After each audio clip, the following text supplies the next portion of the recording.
Hi, I'm Terry, and on today's episode of What to Expect When You're Expecting, Succulent Cuttings. So when you get your order, it's going to arrive in this nice box, and what you've got here is a great assortment of succulent cuttings. And what you want to do is take them out of the box gently, separate them out, take a look at them.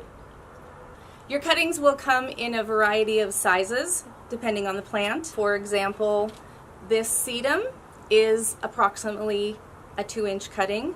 You've got this senecio that is approximately a 4-inch cutting. So they're all going to vary depending on the plant. Two important things to remember when you're planting your cuttings initially is they're going to do best in morning sun and afternoon shade until they get established. You need to let them have time to grow roots and to be more secure in the pot or in the ground before you give them exposure to full sun.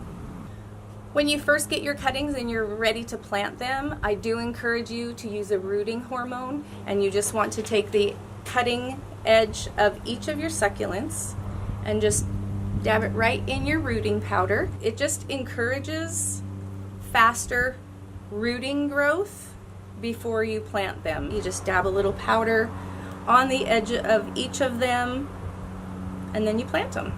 That's all you have to do.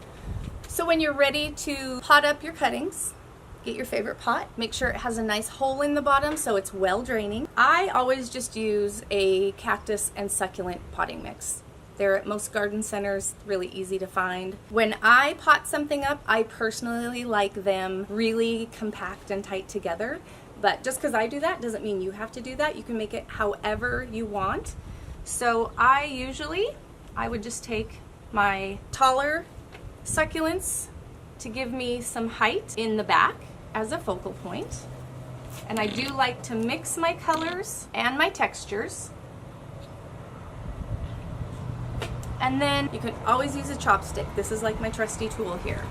Because on this one, it's not just a stem, so I just take my chopstick, move it around a little bit, and then just tuck it right in there. Very easy to use. If you don't have a chopstick, pen, pencil, whatever you want. Once your arrangement is done, don't water them for a week.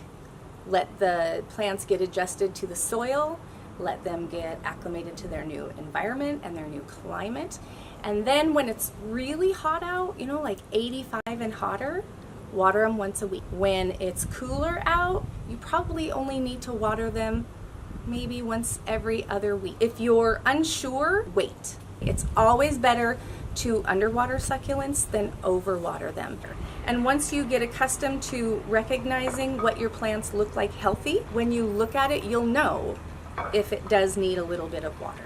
So keep in mind when you do pot up succulents like this and you're using a nice cactus soil, for that first week right after your initial planting, the soil has enough moisture in it to sustain those plants until they get acclimated and they start growing some root. So you're good to go for at least the first week after you plant your cuttings.